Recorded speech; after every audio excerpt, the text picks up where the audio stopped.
제가 목회를 하면서 깨닫는 것은 사람들은 같다는 사실입니다. 우리가 서로 통할 수 있는 이유는 같기 때문입니다. 우리는 모두 다 더 나은 환경에서 살고 싶어 하고, 경제적으로 발전하고 싶어 하고, 또 사랑받고 싶어 하고, 사랑을 하고 싶어 하고, 건강하게 살고 싶어 하고, 우리 모두에게는 이러한 욕구가 있습니다. 이것은 예수를 믿는 사람이나 믿지 않는 사람이나 다 똑같습니다. 여러분, 인기 개그맨이 TV에 나와서 농담을 할 때 웃는 것은 그리스도인이나 비그리스도인이나 마찬가지입니다. 인기 연속극이 그리스도인에게도 인기가 있고 비그리스도인들에게도 인기가 있습니다. 유행하는 옷이나 노래나 심지어는 핸드폰이나 이런 모든 것은 예수를 믿는 사람이나 안 믿는 사람을 가리지 않습니다. 우리의 취향, 우리의 소원, 이런 것이 똑같은 면이 많이 있습니다. 사람이 종교를 갖게 되는 이유도 생각해 보면은 비슷합니다. 사람이 종교를 갖는 이유는 그 종교가 무엇이든 간에 종교를 갖는 이유는 그것이 자기에게 유익하기 때문입니다. 거기에서 도움을 받기 때문입니다. 그러므로 우리가 하나님을 믿는 것은 하나님을 믿어드리는 것이 아닙니다. 하나님을 믿는 것이 나에게 유익한 것입니다. 하나님에게 유익한 것이 아닙니다. 하나님은 이미 모든 것을 갖고 계신 분입니다. 우리가 그분에게 무엇을 구워드릴 수가 없고 우리가 하나님을 도와드릴 수 없습니다. 하나님은 나는 스스로 있는 자니라 이렇게 말씀하셨습니다. 만복의 근원 하나님이십니다. 하나님은 모든 것이 충족하십니다. 우리가 거기에 보태드릴 수 있는 것은 아무도 없습니다. 그러므로 우리가 주님을 섬겨서 최대 수혜자는 우리 자신이에요. 내가 복을 받는 것이고 내가 은혜를 받고 내가 천국을 가는 것입니다. 그렇게 생각하면 하나님을 안 믿는 것이 이상한 것입니다.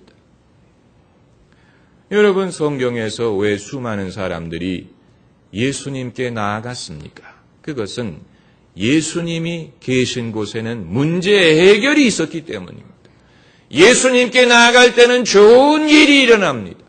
병자가 나음을 얻고 자녀의 문제가 해결이 되고 운명이 바뀌고 예수님께 나아가서 좋은 일이 일어난다는 사실을 사람들이 알았기 때문에 남녀노소를 막론하고 예수님이 계신 곳에는 인산인해를 이루었습니다.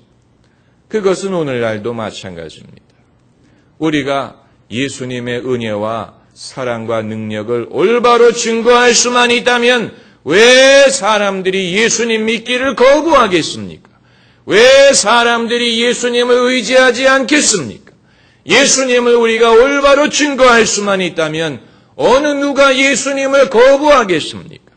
그들이 기독교라는 종교에 대해서 거부감을 가질 수는 있고 교회라는 기관에 대해서 거부감을 가질 수는 있습니다만은 그러나 예수님이라는 인격에 대해서 거부감을 갖는 사람들은 우리가 생각하는 것보다는 훨씬 적습니다. 그렇다면 뭐가 문제입니까? 모든 사람이 이처럼 비슷하다면 왜 우리가 똑같은 길을 걷지 못합니까? 한 번은 제가 어느 건물을 들어갔다가 엘리베이터 안에서 두 남자가 서로 종교에 대해서 대화하는 것을 엿들었습니다. 한 사람이 그 친구에게 아주 신이 나서 설명을 하고 있었습니다. 그가 말하기를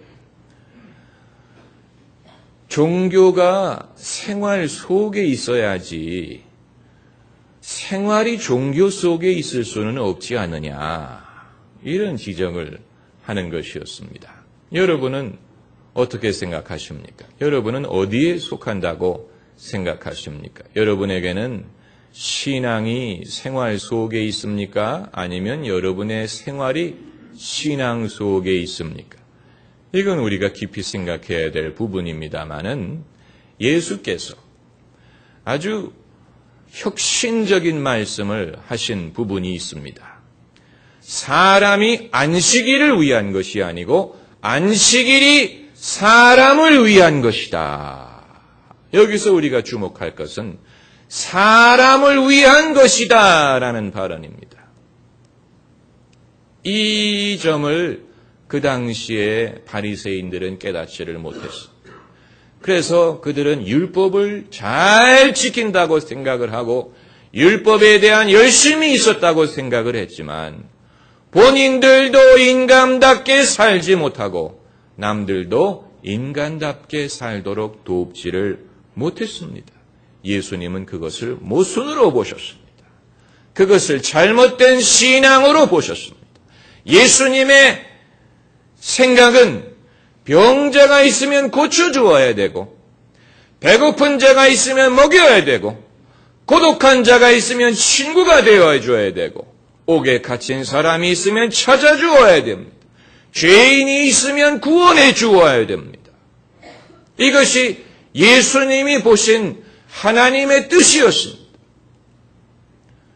율법이든 율법의 규례든 이 모든 것은 결국은 사람을 돕기 위한 것이고 사람을 위한 것이고 사람을 구원하기 위한 것이고 사람을 위하여 하나님이 주신 것이라고 보셨습니다.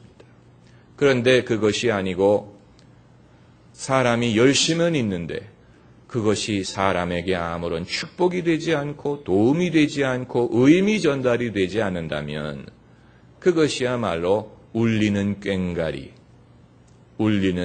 꽹과리와 같다. 그게 바로 그런 말입니다. 사랑이 없는 능력, 사랑이 없는 구제, 사랑이 없는 경건, 그건 무익하다. 같은 맥락의 말씀입니다. 그리고 예수께서는 참된 신앙은 믿는 사람끼리 공유하고 즐기는 것에서 끝나서는 안 되고 우리가 소위 아웃사이더, 외부인, 이방인, 죄인이라고 취급하는 그들도 하나님의 잔치 자리에 나오도록 초청해야 된다고 보셨습니다. 예수님은 그 당시에 이처럼 아웃사이더로 취급받는 사람들을 찾아가셨습니다. 그래서 참으로 희한한 사실은 예수님은 거룩한 분이고 신령한 분이고 신비스러운 분이었음에도 불구하고 이런 아웃사이더들에게 예수님이 엄청나게 인기가 있었다는 사실이에요. 여러분, 오늘날 예수 믿는 사람들이 과연 그들의 신령함과 거룩함을 유지하면서 외부인들에게 인기를 누릴 수 있을 것인가?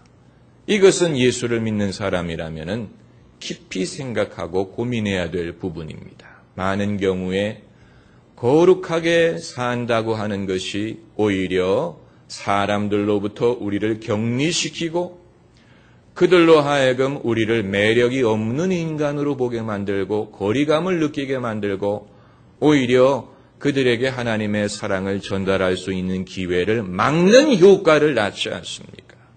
그러니까 우리가 잘 믿는다고 생각하는 것에 어폐가 있는 경우가 많아요. 잘못 생각하고 있는 경우가 많습니다.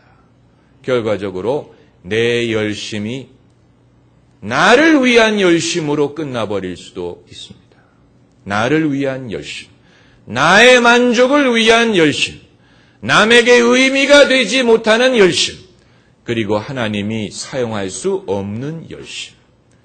여러분, 그것은 종교이지 살아있는 신앙이 아닙니다. 우리는 경건한 그리스도인이 되기를 원하지만 종교적인 인간으로 끝나고 싶지는 않습니다.